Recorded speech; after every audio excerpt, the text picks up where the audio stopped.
दोस्तों, मैं हूं कल्पिता और आप सभी का स्वागत करती हूं हमारे कार्यक्रम में जिसका नाम है संजीवनी। दोस्तों, आज के एपिसोड में हम एक्ने प्रॉब्लम के बारे में चर्चा करने वाले हैं।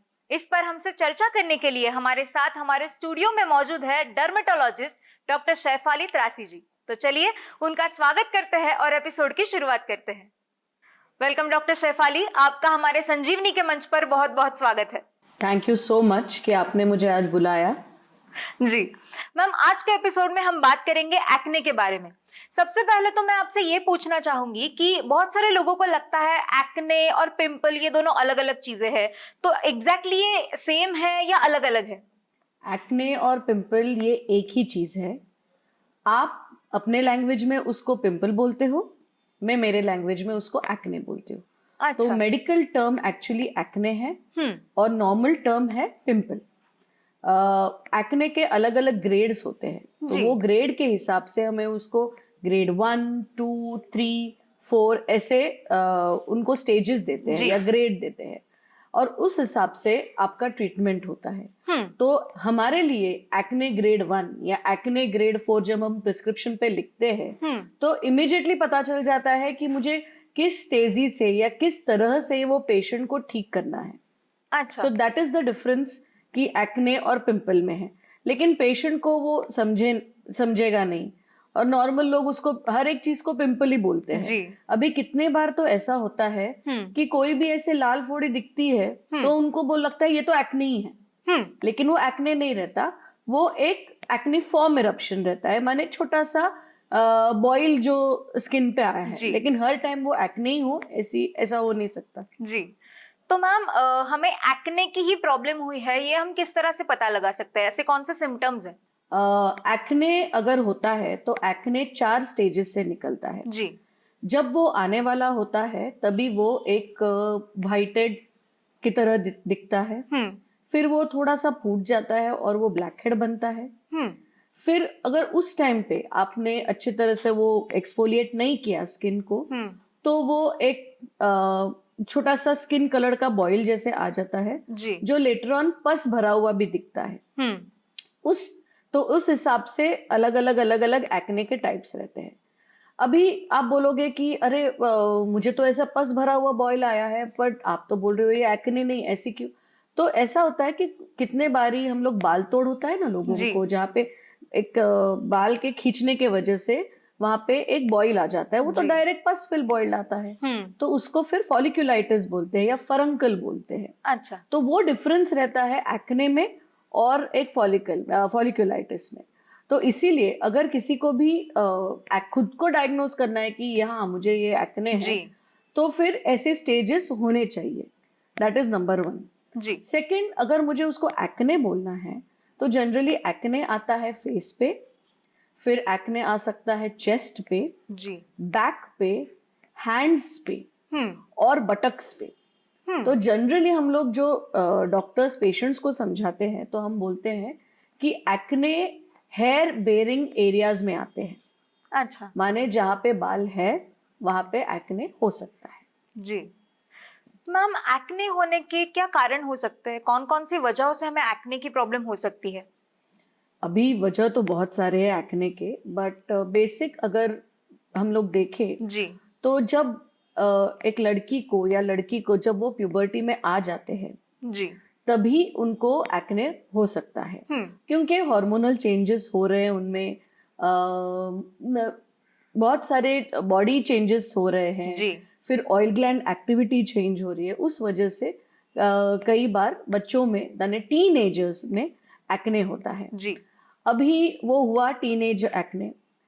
अभी सोशल मीडिया इन्फ्लुएंस तो बहुत बच्चे हो गए हैं, तो वो लोग खुद से ही बहुत सोशल मीडिया इन्फ्लुएंसर्स से इन्फ्लुएंस होके काफी सारे प्रोडक्ट्स यूज करते हैं। तो जो वो गलत प्रोडक्ट्स अगर कभी कोई हो गए तो उस वजह से भी एक्ने आ सकता है। तो वो हुआ वो रेंज का एक्ने। अभी पहले के जमाने में ऐसे होता था कि टीनेज में एक्ने हो गया, उसके बाद एक 20-25 तक निकल जाता था। बट अभी we live in a very fast life, तो उस वजह से जो हमारे प्रोफेशन, जो स्टडीज, जो प्रोफेशन, का स्ट्रेस रहता है, उस वजह से भी हार्मोनल चेंजेस होके हमें एक्ने आ सकता है। जी। तो अगर देखने जाए तो बेसिकली एक्ने हार्मोन्स के वजह से होता है। अगर हार्मोन्स में फ्लक्चुएशंस हो, अगर हार्मोन्स में चेंजेस हो जी। तो एक्ने हमें हो सकता है। फिर अगर कोई गलत सलत चीजें लगाए उस वजह से हो सकता है। जैसे मैंने बोला makeup is a big industry nowadays. जी। सभी को मेकअप लगाना है। 15 साल की लड़की से लेके 80 साल के बूढ़ी तक को भी मेकअप लगाना है, क्योंकि उससे उसका कॉन्फिडेंस इंक्रीज होता है। जी। तो गलत बात तो है नहीं, बट थोड़ी अच्छे क्वालिटी के यूज करने चाहिए, जो अपने स्किन को सूट हो, ऐसे मेकअप यूज करना चाहिए। जी। वो हुआ हार्मोन्स। अभी कभी कभी पेशेंट्स को एपिलेप्सी के माने फिट्स की बीमारी रहती है। जी। या कोई दवाई उनको लेनी पड़ती है किसी भी मेडिकल कंडीशंस के लिए, उस वजह से भी एक्ने हो सकता है। So hormones, stress, because of some medicine, माने कोई दवाई के वजह से, एंड लास्टली कॉस्मेटिक्स, ये चीजें हैं जिससे एक्ने आपको हो सकता है। जी मैम, अभी जो आपने वजह बताई, ये इन वजहों से होने वाला एक्ने जो है वो सेम ही तरह का दिखता है या उसमें भी कुछ डिफरेंस होता है? कई बार वो सेम ही दिखता है जी, लेकिन कभी ऐसे हो सकता है कि अर्ली एज में पेशेंट ने ख्याल नहीं किया, ठीक है हो जाएगा, निकल जाएगा, देखा जाएगा, या फिर उसको वो ऐसे तोड़ पॉप अप करने की कोशिश की, तो उस वजह से सिविरिटी बढ़ सकती है। कभी कभार अभी टीबी के मेडिसिन के वजह से काफी लोगों को पिंपल्स आते हैं, बट टीबी तो ट्रीट करना है ना। बिल्कुल। तो उन लोगों में भी जो सिविरिटी होती है एक्ने की, वो बहुत ज्यादा रहती है एज कम्पेयर टू अपने नॉर्मल टीनेज एक्ने। या फिर कभी कोई एकदम से हार्मोन बहुत तकलीफ है उस बंदे को, तो फिर जो टाइप का एक्ने आता है वो बहुत सिवियर रहता है। जी। वो अपने नॉर्मल चीजों से नहीं आएगा कि चलो व्हाइट हेड हुआ, फिर ब्लैक हेड हुआ, फिर पैप्यूल हुआ, फिर ऐसे नहीं आएगा। एकदम से ही नोड्यूलोसिस्टिक एक्ने टाइप का ग्रेड का आ सकता है। जी मैम, आपने कहा कि कॉस्मेटिक्स आजकल जो छोटे से छोटे बच्चे से लेकर एक बूढ़ी औरत तक सभी लोग मेकअप लगाते हैं, तो हमें मेकअप कौन सा सूट करता है, ये हम किस तरह से पहचान सकते हैं, किस तरह से टेस्ट कर सकते हैं? एक सिंपल वे से बताती हूँ। जी। जैसे हम पता नहीं कर सकते कि यही पार्टनर, लाइफ पार्टनर मेरे लिए अच्छा है कि नहीं जी। उसी तरह there is no way you can make out कि ये कॉस्मेटिक मुझे सूट होगा कि नहीं। जी। अभी लाइफ पार्टनर का तो कुछ नहीं कर सकते बट कॉस्मेटिक्स का कैसा रहता है, तुम पहले तो अपने स्किन टाइप को जान लो। जी।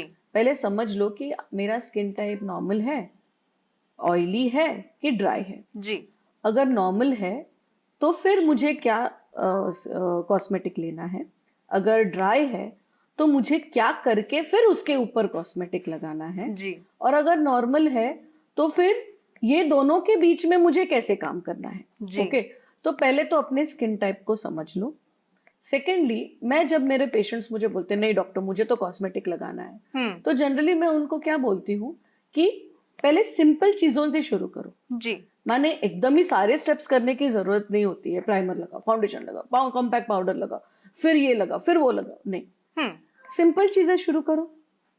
मैं उनको एक टिंट वाला अभी छोटी बच्ची आई है मेरे पास 15 साल की। जी। उसको फाउंडेशन की तो जरूरत नहीं रहती है, बिल्कुल, बट चाहिए उसको, तो मैं क्या कर देती हूँ, उसको एक टिंट वाला सनस्क्रीन दे दूंगी। तो टिंट माने वो फाउंडेशन का लुक भी आ जाता है। जी। फिर उसके ऊपर मैं उसको कोई ब्लश या कुछ कॉन्टूर क्रीम या ये कुछ लगाने दे देती हूँ, तो वो रहा नॉर्मल एक छोटी बच्ची का। जी। अगर मेरे पास कोई 20 साल की कोई काम करने वाली लड़की आती है और मुझे बोलती है डॉक्टर मुझे तो मेरे प्रोफेशन के लिए लगाना ही पड़ेगा, तो मैं इनको क्या बोलती हूँ कि कोई अच्छा ब्रांड का आप ट्राई करके देखो, अगर आपको वो सूट करे तो बहुत अच्छी बात है, continue using it.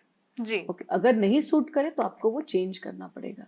You have to understand कि क्या मेकअप आपको सूट कर रहा है और क्या मेकअप आपको सूट नहीं कर रहा है। सिर्फ एक कोई ब्रांड बहुत अच्छा है और मेरे फ्रेंड को सूट कर रहा है, इसका मतलब ये नहीं कि वो आपको सूट होने वाला है। जी। सो बी एक्सट्रीमली केयरफुल। और कभी ऐसे हो जाए कि किसी ने आपको उनका नहीं ये बहुत अच्छा है, तो डोंट शेयर मेकअप। जी। वो बहुत गलत चीज है, क्योंकि उसको अगर कोई इन्फेक्शन है तो वो इन्फेक्शन आपको हो सकता है। तो बहुत बार हमें ये समझाना पड़ता है कि खुद का मेकअप ले लो, खुद के लिपस्टिक्स ले लो, जो चीज माने उसके ये इन्फेक्शन स्प्रेड ना हो। कितने बार तो मेरे फ्रेंड को एक्ने था, उसने मेकअप लगा लिया, उसी का एक्ने मैंने लगाया और खुद को पिंपल्स आ गए। So that kind of infection spreads because end of the day acne माने क्या, एक बैक्टीरियल इन्फेक्शन है। बिल्कुल। So you have to take care of that. So try, पहले पेशेंट को बोलती हूँ पहले कुछ थोड़ा लगा के देख, सी अगर वो सूट कर रहा है 10 दिन 15 दिन 1 महीना लगा के देख, सूट कर रहा है कंटिन्यू, नहीं सूट कर रहा है चेंज कर दे। सेकेंडली मैं उनको हमेशा बोलती हूँ, जैसे हम घर से बाहर निकलते वक्त क्या करते हैं, उठते पहले ब्रश करते हैं, नहाते हैं, फिर निकलते हैं ना जी। तो वैसे मॉइस्चराइजर लगा के और सनस्क्रीन लगा के फिर मेकअप करो। तो मॉइस्चराइजर से क्या होता है, मेरा स्किन हाइड्रेट हो जाता है जी। तो अगर नॉर्मल और ड्राई स्किन है तो कोई भी मैं चीज अगर ऊपर से लगाओ तो इरिटेट नहीं होगी। और फिर sunscreen is a beautiful barrier cream. तो अगर कभी गलती से ऐसा हो भी गया कि मैंने कोई गलत सलत मेकअप लगा लिया जी, तो बहुत बार वो सनस्क्रीन ही बचा देता है, क्योंकि कोई भी मेकअप वो पेनिट्रेट नहीं करेगा सनस्क्रीन को और स्किन अच्छा रहेगा। सो ये थोड़े टिप्स होते हैं ना, मॉइस्चराइजर सनस्क्रीन लगा के फिर लगा के देख, सूट किया बहुत अच्छी बात है, नहीं किया चेंज करो जी। मैम आपने कहा था कि हमारी जो हार्मोनल चेंजेस है उनकी वजह से भी हमें एक्ने हो सकता है, तो इसके लिए कौन से हार्मोन जिम्मेदार होते हैं? जो अपने सेक्स हार्मोन्स होते हैं जी, वो मेनली रिस्पॉन्सिबल होते हैं एक्ने के लिए। अभी इसीलिए तो मैंने बोला ना, एक्ने बचपन में कभी नहीं आएगा, बट जब तुम मेनार्क के हो जाओगे या जब तुम प्यूबर्टी को टच करोगे तभी आपको पिंपल्स आ सकते हैं। तो sex hormones are the hormones that can lead to pimples. But sex hormones को सपोर्ट करने के लिए थोड़े थायराइड हार्मोन्स रहते हैं, फिर थोड़े अपने जो इंसुलिन का हार्मोन रहता है वो भी रहता है जी। सो वो सपोर्ट सिस्टम है। बट अगर कोई किसी ने मुझे पूछा अभी हार्मोन्स आ रहे हैं तो कौन सा हार्मोन बोलूं, तो सेक्स हार्मोन्स आई और hormones that can cause acne जी। अगर उसको इरिटेट हो गया तो समझो एक्ने आ गया जी। मैम फिर ऐसा कोई स्किन केयर रूटीन या फिर ऐसा कोई तरीका है कि इस एक्ने को हम प्रिवेंट कर सके? ऑफ कोर्स प्रिवेंट कर सकते। इनफैक्ट एक्ने को प्रिवेंट करने के लिए काफी सारी चीजें हैं, काफी सारे स्किन रूटीन्स हम पेशेंट को बोलते रहते हैं। एवरी डे पेशेंट को बोलते हैं कि एक अच्छा फेस वॉश, एक अच्छा मॉइस्चराइजर और एक अच्छा सनस्क्रीन। तो हम लोग पहले बोलते हैं क्लेंजिंग, फिर मॉइस्चराइजिंग एंड सनस्क्रीन, और अगर ऑयली फेस हो तो हम टोनिंग बोलते हैं। So cleanser, moisturiser, sunscreen and lastly toner, ये 4 चीजें हैं जो बहुत इंपॉर्टेंट है कोई भी स्किन के लिए जी। ठीक है। सो अगर ये अच्छी तरह से, माने नॉर्मल अगर स्किन है तो मैं oil in water type of moisturiser use करूंगी। अगर बहुत ऑयली फेस है तो मैं एक ऑयल इन वाटर मॉइस्चराइजर तो यूज कर ही लूंगी जी, लेकिन साथ में एक अच्छा सैलिसिलिक या बेंजोइल पेरोक्साइड या ग्लाइकोलिक का फेस वॉश यूज करूंगी, जिससे मैं वो एक्सेस ऑयल को रिमूव कर सकूं जी। फिर सनस्क्रीन उसी हिसाब से, अगर बहुत ऑयली फेस है तो मैं जेल बेस्ड सनस्क्रीन यूज करूंगी, अगर ड्राई या नॉर्मल टू ड्राई स्किन है तो क्रीम या मैट या टिंटेड सनस्क्रीन यूज कर लूंगी जी। सो ये जो स्किन केयर है अगर वो अच्छी तरह से यूज करे तो मेकअप आपको कभी तकलीफ नहीं देगा और एक्ने भी प्रिवेंट कर सकता है। That is number 1। सेकेंडली, जब आप रात को घर आते हो, वापस एक अच्छा क्लेंजिंग, वापस एक मॉइस्चराइजिंग या फिर नाइट क्रीम, ये कंपलसरी है। अगर आप ये चीजें 15 साल की उम्र से चालू रखते हो तो आई कैन वाउच कि at the age of 30 acne ये आपका बड़ा प्रॉब्लम नहीं रहेगा। बट हाँ, कभी हार्मोन के फ्लक्चुएशन के वजह से आप अच्छे तरह से ये भी प्रोडक्ट्स यूज कर रहे हो, बट अगर आपके हार्मोन्स ने आपका साथ नहीं दिया तो एक्ने आ सकता है। और जब आता है तब उसको अच्छी तरह से ट्रीटमेंट भी लिया करो टाइम पे। जी बिल्कुल।